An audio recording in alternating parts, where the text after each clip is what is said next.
ka ng Diyos sa mga makapangyarihan. Tanggapin nawa ng Panginoon itong paghahain sa iyong mga kamay sa kapurihan niya karangalan sa ating kapakinabangan at sa buong sambayanan niyang banal.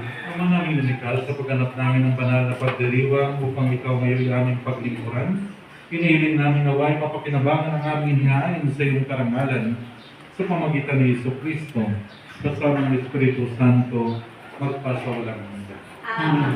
Sumainyo ang Panginoon. At sumainyo Ay rin. taas sa Diyos sa inyong puso at